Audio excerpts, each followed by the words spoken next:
L'aidant naturel peut être le conjoint, un enfant, un autre membre de la famille, un ami proche ou un professionnel. Prendre soin d'une personne avec la maladie de Huntington est exigeant physiquement et émotionnellement. Savoir prendre soin de soi est probablement l'aspect le plus important du travail d'un aidant. Si l'aidant est épuisé, malade ou en détresse psychologique, il n'est plus en mesure de prodiguer des soins adéquats. N'hésitez pas à communiquer avec un intervenant social de la Société Huntington qui pourra vous aider à trouver le juste équilibre dans cette situation. Voici quelques suggestions utiles. Entourez-vous d'une équipe. Autrement dit, ayez des personnes qui peuvent prendre la relève pendant que vous prenez un répit de quelques heures ou quelques jours.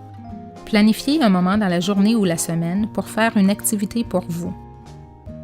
Adaptez les activités que vous aimez faire avec la personne atteinte à ses capacités.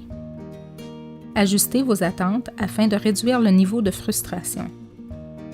Ne négligez pas l'humour et le rire, ce sont de bonnes thérapies. Regardez des comédies ou des émissions drôles. La maladie peut créer des situations comiques, n'ayez pas peur d'en rire. Créez des moments relaxants en écoutant de la musique, en lisant ou en prenant un bain. Acceptez que vos rôles changent au fur et à mesure que la personne atteinte perd ses capacités. N'hésitez pas à accepter l'aide qui vous est offerte et à en demander au besoin. Certaines personnes ne sont pas à l'aise de s'occuper d'une personne atteinte, mais elles peuvent vous aider en faisant des courses, tondre le gazon ou préparer un repas. Si la personne atteinte vit en centre, lui rendre visite peut vous demander beaucoup d'énergie.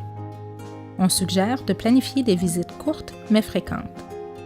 Apportez avec vous des photos, des magazines ou des vidéos que vous pouvez partager avec la personne atteinte.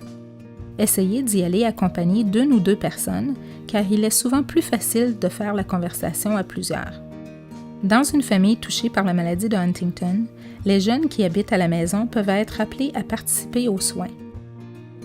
Lorsque le rôle d'aidant naturel est tenu par un jeune, il peut se sentir coupable et déchiré entre son désir d'aider et son besoin d'accomplissement personnel, comme aller à l'université ou quitter le domicile familial. De plus, lorsqu'un parent est atteint, le jeune peut remplir un rôle parental envers ses frères et sœurs. Ces responsabilités auxquelles il n'est pas prêt à faire face peuvent générer beaucoup de stress. Il est important de soutenir les décisions de vie du jeune et d'éviter de mettre sa vie en attente.